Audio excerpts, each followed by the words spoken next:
পরম প্রেমময় স্বভজন বিভজন সর্বপ্রয়োজন অবতার সারসির মণি নিখিল পরাৎপর ভক্ত বৎসল অকরুণ বরুণালয় কলিযুগ জীবের একমাত্র আশ্রয় ও গতি।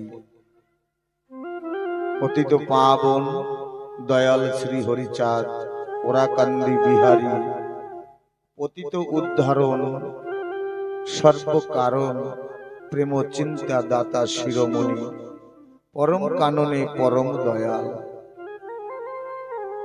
মুক্তিবারিধি শ্রী গুরুচাঁদের অহৈতুকী মহা অনুকম্পায় করুণায় এই মহা আরাধনায়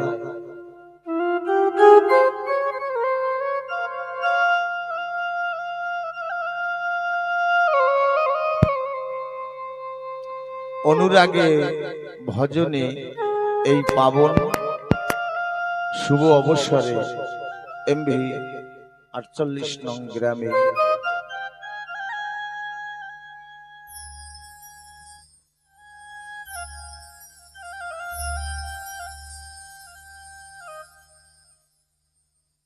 পঙ্কজ সর্দার মহাশয়ের বাসভবনে মাতা পিতার আশীর্বাদে গুরু কৃপায় 3 দিন শ্রী শ্রী হরি লীলামৃত তৎপশ্চাৎ মহোৎসব এই 5 দিন ব্যাপী এক বিরাট ভক্তি যজ্ঞের সুধা যজ্ঞের আয়োজন।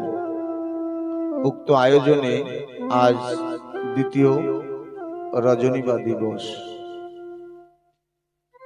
সেই পরম আয়োজনে অমৃতক্ষণে মহামহেন্দ্রক্ষণে হরিকথার শুভারম্ভে প্রারম্ভে আমার জীবন সর্বস্ব জীবন ধন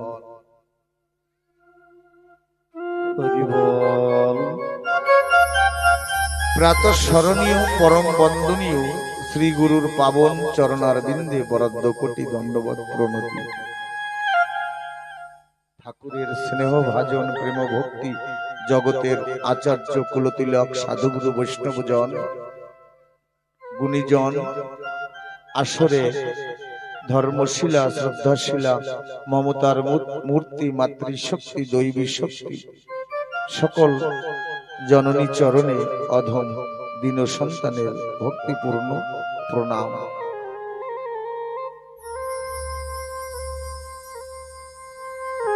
সংসার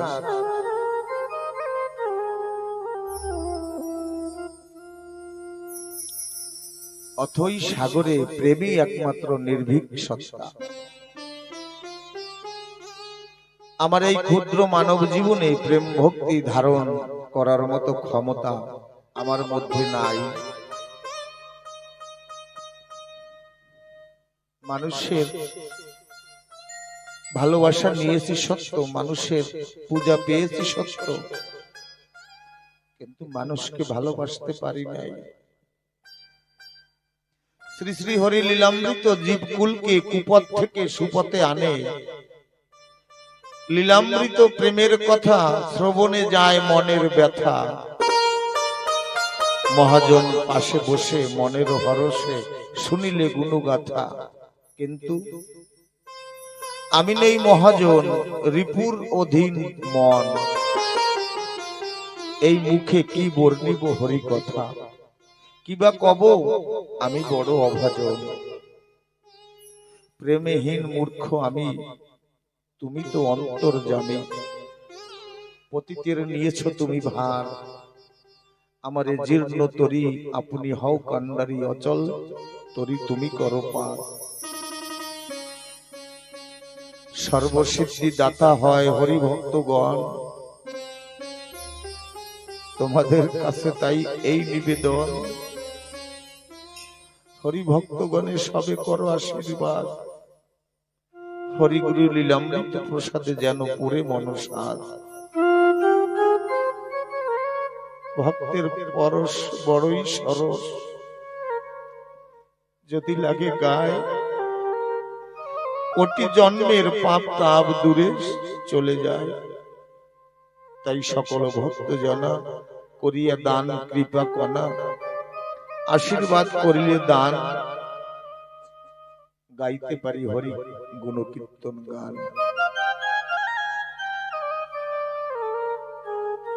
ওহে কবি স্বামী, অতি ক্ষুদ্র আমি, কেমনে জানাবো প্রীতি?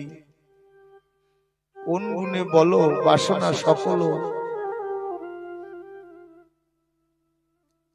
কর্মকর্তা যারা আছেন তাদের চরণে বিনতি রাখি, ছোট ছোট ছেলেদের একটু অন্য জায়গা নির্ধারণ করে দিন, কারণ ওরা তো ছোট মানুষ, ওরা বোঝে না। প্রেমিক চূড়ামণি কবি রসরাজ জানার আশীর্বাদের ফলে, জানার কৃপার বলে আজ আমরা লীলামৃত পেয়েছি, হরিচাঁদের চরিত্র কথা পেয়েছি।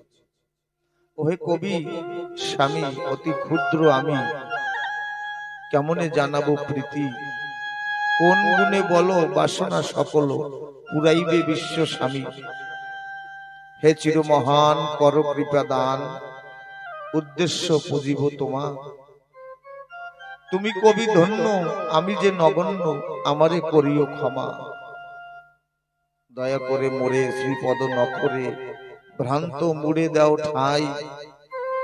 ভবে যত আশা মনেরও পিপাসা হরিনামে মিটাই।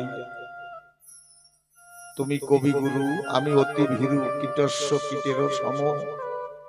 নাহি প্রেম ভক্তি দীনহীন অতি, শ্রীপদে জানাই নম। আকুল পরাণে তোমার চরণে শরণ লইনু আজ। দিয়ে পদ ধুলি মুছে যত কালি, কথা কও রসরাজ। হে তারকচাঁদ, আমি সাধন ভজন কিছু জানি না, তুমি কৃপা করে আমার হৃদয়াসনে বসে ভক্তের মনোবাসনা পূর্ণ করো। এই অঞ্জলি তোমার চরণে রাখলাম। জয় হরিচাঁদ, জয় গুরুচাঁদ। শ্রী শ্রী হরি লীলামৃত কথা অতীব মধুর মধুর। ঠাকুর এই কলির শেষে বঙ্গদেশে এসে যে গার্হস্থ প্রশস্ত ধর্ম বিতরণ করলেন, তার মধ্যে সর্বশ্রেষ্ঠ ঠাকুর জীবিত ভগবান, জ্যান্ত ভগবানকে প্রতিষ্ঠিত করেছেন। ঠাকুর বললেন, জীবে দয়া নামে রুচি, মানুষেতে নিষ্ঠা, আর যত ক্রিয়া সব হলো ভ্রষ্টা। যুগে যুগে মহামানব দার্শনিকগণ, বৈষ্ণব কবিগান সাক্ষী বয়ে চলছে, বহু রূপে কোথা তুমি খুঁজিছ ঈশ্বর। জীবে প্রেম করে যেই জন, সেই জন সেবিছে ঈশ্বর।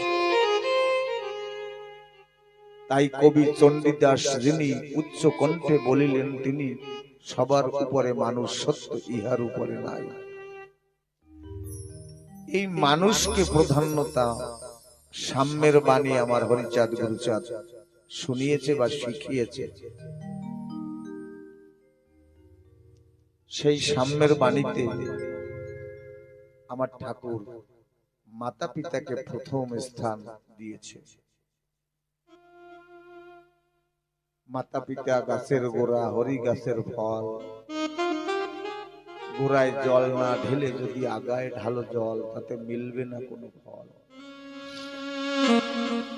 তাই কোনো একজন মহান রচয়িতা, একজন মাধুর্যের কবি লিখলেন, পিতা স্বর্গ পিতা ধর্ম সর্বশাস্ত্রে কয়, ভাবিয়া পিতার পদ রাখিনু মাথায়। যাহার কৃপাতে আমি এ জগতে আসি, তাহার স্মরণে পাপ খণ্ডে রাশি রাশি। না বুঝিয়া কত পাপ করেছি চরণে, এ পাপের নাহি ক্ষমা সে চরণ বিনে। কত কষ্টে পিতা মরে করেছে পালন, পিতৃ ঋণ শোধ দিতে পারে কোনজন। আজকে আমরা এই যে বাড়িতে সকলে একত্রিত হয়েছি দূর দিগন্ত থেকে, এ আর শুধুমাত্র মা বাবার আশীর্বাদের ফল। সেই মহান পুণ্য আত্মা কত কষ্ট করে ঠাকুরকে ডেকে ডেকে চোখের জল ফেলে আশীর্বাদ চাইছে, হে ঠাকুর আমার জীবন পথে চলতে গিয়ে যদি কোনো ভুল হয়, সেই ভুল যেন ভুল হয়ে তোমার চরণে পড়ে। আজকে তাদেরই সন্তান সন্ততিগণ ঠাকুরের চরণ সেবার ফুল হয়ে আজকে ভক্তর চরণ সেবা, ঠাকুরের চরণ সেবা করছে। তাই পিতৃ ঋণ ভগবানরাও শোধ করতে পারে না। পিতা যে পরম বস্তু সাধনের ধন, পুজিলি না সে চরণ ওরে বুড়ো মন। কিন্তু কষ্টটা কোথায়?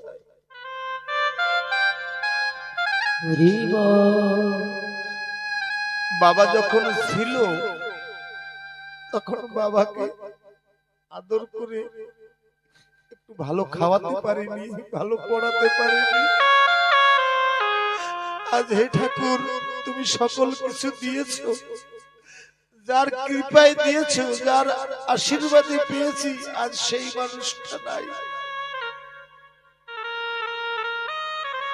সকলে আশীর্বাদ করবেন সেই মহান পুণ্য আত্মা জন্মে জন্মে এমনি ভাবে যেন মানব কুলে আসে, কোন হরিভক্তের ঘরে, কোন হরিভক্ত মায়ের গর্ভে। পিতা যে পরম বস্তু সাধনের ধন, পুজিলি না সে চরণ ওরে মূঢ় মন।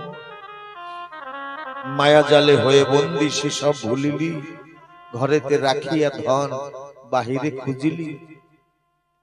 যখন ছিলি রে মন পিতৃমণিপুরে, তথা হতে আইলি রে জননী জঠরে। 10 মাস 10 দিন ছিলি মাতৃগর্ভে, মাতা মোর কত কষ্ট করে কত ভাবে। অসহ্য যাতনা মাতা সহে হাস্য মুখে, আশাতে বাঁধিয়া বুক সদা থাকে সুখে। আমার মা আমাকে জগতে আনার জন্য কত না কষ্ট সহ্য করেছে। আমরা কোন ভগবানকে খুঁজি, কাকে ভক্তি করি? কোন ভগবান মা বাবার আশীর্বাদ ছাড়া বিন্দু মাত্র অনুভূতি তার পাওয়া সম্ভব নয়। 10 মাস 10 দিন যখনই হইল, প্রসব করিতে মাতা কত কষ্ট পেল। তারপর কত ভাবে করেছে পালন, স্তন দুগ্ধ দিয়ে মরে বাঁচাইছে প্রাণ। তবু মাতা দিন রাত প্রফুল্ল অন্তরে স্নেহ ভরে কোলে করে কত যত্ন করে। আমি সমাজে এমন সন্তান দেখেছি, সেই অভাগিনী দুঃখিনী মা কেঁদে বেড়ায়, সন্তান প্রতিষ্ঠিত রয়েছে। সেই মা বলছে পরস্পর 3টি কন্যা সন্তান আমি জন্মগ্রহণ ভূমিষ্ঠ করেছি বলে সংসারে আমাকে ভালোবাসতো না। আমি দয়াল হরিচাঁদ গুরুচাঁদের কাছে কত কেঁদেছি, ঠাকুর আমার কান্না শুনে আমাকে একটা পুত্র সন্তান দিয়েছে। যখন ওই সন্তানটা দিয়েছে, আমি কোলে করে 3 দিন কোলে থেকে আমি নামাইনি এই সন্তানটাকে। ওর মুখমানে চেয়ে দেখেছি নারী জীবনে কত কষ্ট পুত্র সন্তান ছাড়া। আর সেই সন্তান এখন প্রতিষ্ঠিত হয়ে আমাকে ডেকেও শুধায় না, মা তুমি কেমন আছো, তুমি ভালো আছো? এরা যদি ধর্ম করে, এরা যদি ঠাকুরকে ডাকে, ঘরের প্রতিমা পুজিস রে তোরা, মাকে তো তোরা পুজিস নি। প্রতিমার ঘরে প্রতিমা বিরাজে, তাকে তো তোরা খুঁজিস নি। আমরা প্রতি বৎসর মাটির প্রতিমাকে কত শ্রদ্ধা অর্ঘ্য দেই, কিন্তু যে মা আমাকে বক্ষসুধা পান করিয়ে মায়ের মুখের হাসি দিয়ে আমাকে মানুষ করেছে, মায়ের আঁচলের ছায়া দিয়ে আমাকে ছায়া দান করেছে, সেই মাকে আমরা পুজি না।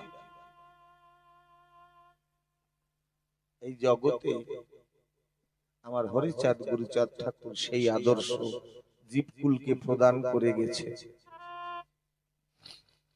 নিজে না হরিবল, নিজে না খাইয়া মাতা খাওয়াইছেন মোরে, মলমূত্র ধোয়াইছে ঘৃণা নাহি করে, এত কষ্ট করে মাতা তবু হাসি মুখ, পুত্রের বদন হেরি পাশরিল দুঃখ।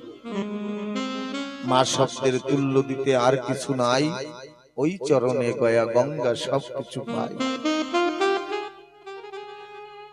মাতা পিতার শ্রীচরণে করিলাম স্তুতি, পাপ দেহে যেন মোর জাগায় ভক্তি। সকলে মাতৃপিতৃ সন্তান, সকলে মা বাবাকে শ্রদ্ধা ভক্তি করেছে। আমি জগতে এমন এক দুর্ভাগা,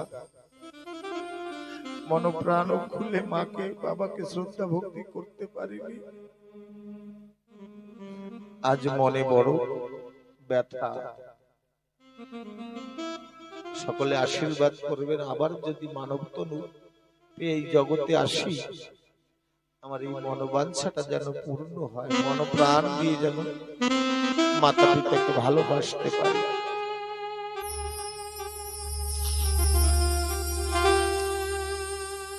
পবিত্র হৃদয় পেলে প্রেম থাকে সেই স্থলে। যুগে যুগে জীব উদ্ধারের তরে যত পূর্ণ ব্রহ্ম পরম দয়াল পতিত পাবন এসেছে, সকলেই এই একটা বস্তুকে প্রতিষ্ঠিত করার তরে বিভিন্ন মত পথ তানারা সমাজকে দিয়েছে, জগৎকে দিয়েছে। তার মধ্যে সব থেকে সরল সহজ পথ হলো প্রেম ভক্তির পথ। জ্ঞানের দ্বারা পাওয়া যায় ঠাকুরকে, কিন্তু জ্ঞানের দ্বারা যদি ঠাকুরকে উপলব্ধি করি বা প্রাপ্ত হই, ভক্তি প্রেমের দ্বারা ঠাকুরকে উপলব্ধি প্রাপ্তের মধ্যে যে মধুরতা, যে মাৎসর্য, যে মাধুর্য, তা কিন্তু জ্ঞানের দ্বারা ঠাকুরকে লাভ করলে হয় না। তাই যুগে যুগে ঠাকুর বললেন, পবিত্র হৃদয় পেলে প্রেম থাকে সেই স্থলে, প্রেম চায় পবিত্র হৃদয়। হৃদয় পবিত্র তখনই হয় সৎ চরিত্রকে করিলে আশ্রয়। তাই শ্রী শ্রী হরিলীলামৃতের এই মতুয়া দর্শনে দ্বাদশ আজ্ঞার মধ্যে রয়েছে, পবিত্র চরিত্র ব্যক্তির প্রতি জাতিভেদ করিও না। চরিত্র যদি সঠিক না হয়, তাহলে হরিধন প্রাপ্ত হলে তাহলে কি হয় লাভ? এই চরিত্র যদি সঠিক না হয়, তাহলে হরিধন কৃষ্ণ ধন প্রাপ্ত হলেও কোনো লাভ নেই, দুদিনের তরে। পরম দয়ালু সাজে অন্ধ নমসূত্র মাঝে অমৃত বাটিয়ে দিতে চায়, মোরা নাহি চিনিলাম দূরে দূরে রহিলাম, তবু ডাকে আয় আয় আয়। ডেকেছে, যুগে যুগে ডেকেছে। জগামাধা কলসির কাঁধা মেরে নিতাই কপাল কেটে দিয়েছে, তবু ডেকেছে আয় রে আয় ভাই। মেরেছিস কলসির কাঁধা, তাই বলে কি প্রেম দেব না? আমি নিতাই ব্যথা দিস নিতাই, দুঃখ দিস নিতাই, কষ্ট দিস নিতাই, ভালোবাসা দিস নিতাই, তাই তো আমি নিতাই। আমার হরিচাঁদ ঠাকুর ভক্তদের নিয়ে গৃহে গৃহে ঘুরে বেড়াতেন। সেই হরিচাঁদের আদর্শ নিয়ে এই সর্দার বাড়িতে একজন মহামানবের পদরেণু পড়েছে। সে বাক্যসিদ্ধ ঠাকুরের একনিষ্ঠ ভক্ত প্রাণকৃষ্ণ গোসাই। তারা ভক্তের দুয়ারে দুয়ারে ঘুরে ঘুরে ভিক্ষা চাইছে। যশমান ভিক্ষা চাইছে না, ডেকে আপন করে কোলে নিয়ে বসে বলছে, একবার একটু হরিনাম কর, একবার একটু হরিনাম কর। আজ সেই মহান ব্যক্তি, মহান মহাজনের পদরেণু কৃপায় আজ এত বড় অনুষ্ঠান প্রতি বৎসর হয়ে চলছে। হে দয়াল হরিচাঁদ, হে বাবা গুরুচাঁদ, যতদিন এই গৃহের সদস্য বৃন্দ সন্তান সন্ততি থাকবে, তুমি তাদের হৃদয়ে, তাদের হৃদকদম্ব তরুগুলো হৃদয় আসনে বসে তাদের দিয়ে এমনি ভাবে ভক্ত সেবা তুমি করাইও ঠাকুর।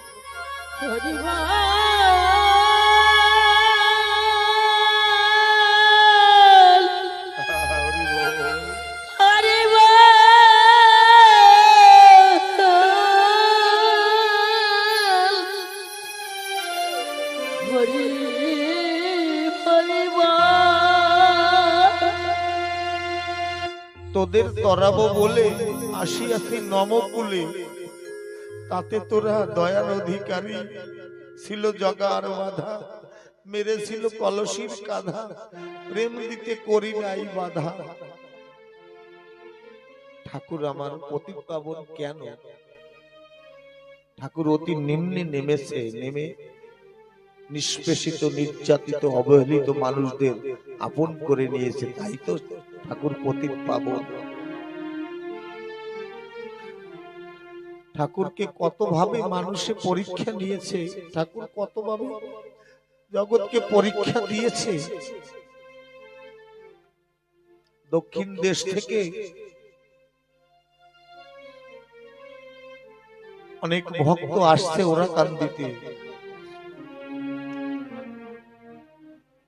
তিনকড়ি 13 খাদা গ্রামের মুসলমান সম্প্রদায়ের একজন মুসলমান মনে মনে ভাবছে, শুনেছি ওরাকান্দিতে নাকি ভগবান এসেছে, নমশূদ্রের ভগবান এসেছে, যাই। ওই মুসলমানটা ওই হরিভক্তদের সঙ্গে রওনা দিল ওরাকান্দিতে। রামদিয়া পর্যন্ত যখন এসেছে তখন মনে কুটিলতা জেগেছে। কেমন? মনে মনে ভাবছে, আমি একটু ঠাকুরকে পরীক্ষা করব। আমরাও ঠাকুরকে পরীক্ষা করি।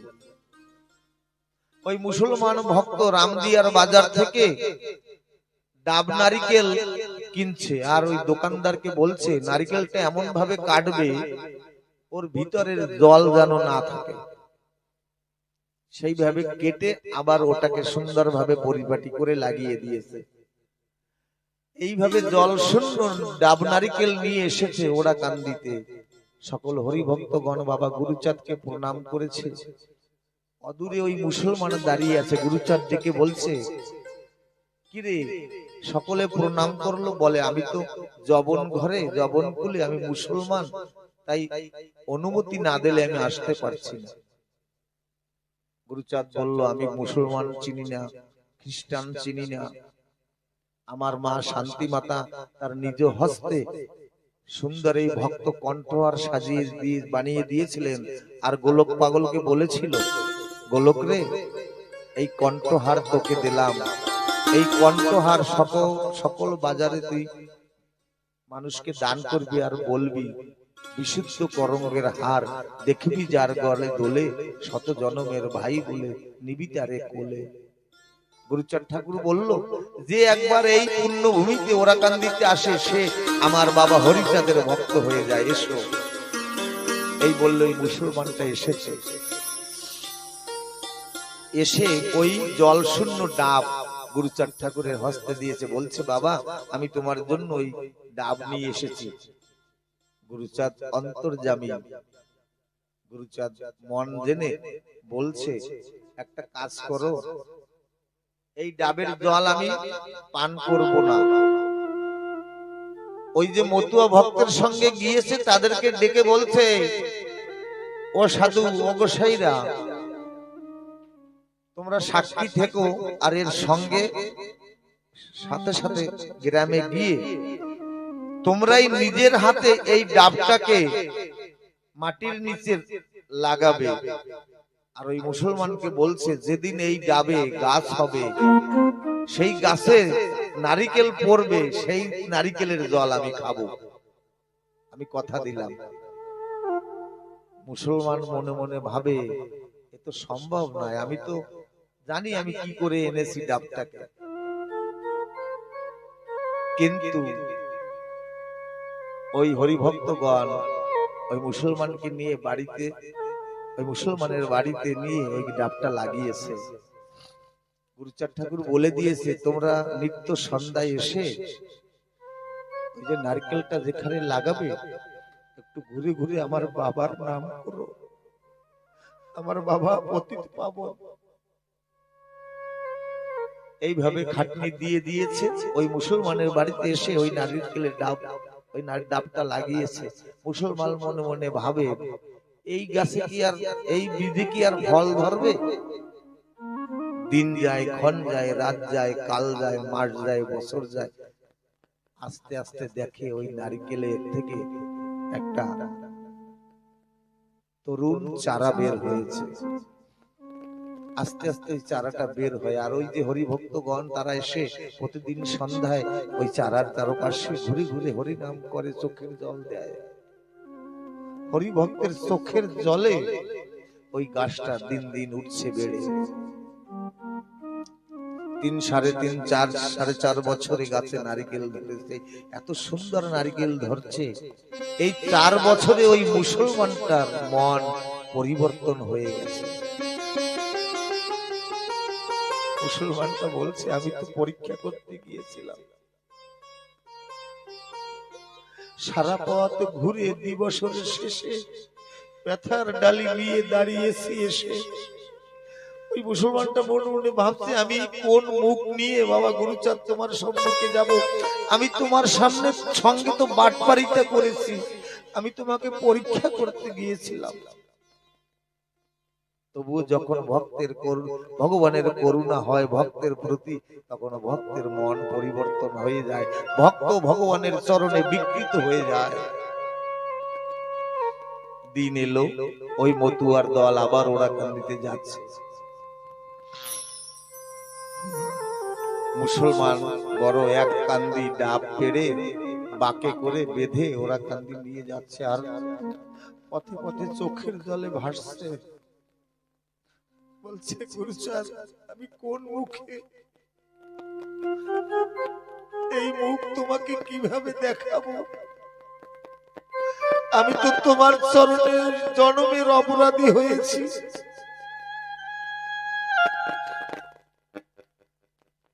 তাই ওই ভক্তের সঙ্গে মুসলমান ডাব নিয়ে যাচ্ছে।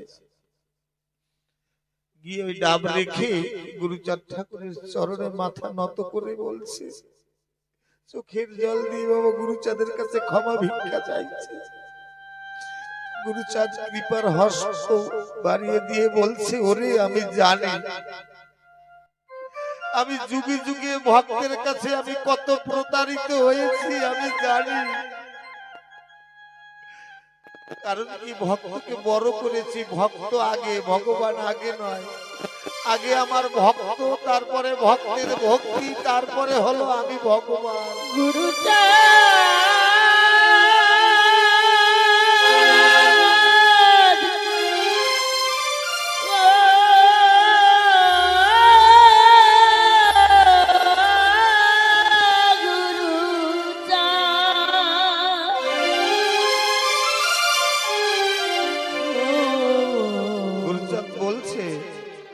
ভক্ত যাতে খুশি হয় তাতে সুখী আমি, ভক্ত মোরে জানে তাই আমি অন্তর্যামী। আমি তো জেনেছি, অধিক কি কব আমি ভক্তের জীবন, যথা ভক্ত তথা আমি সন্ত নিরূপণ।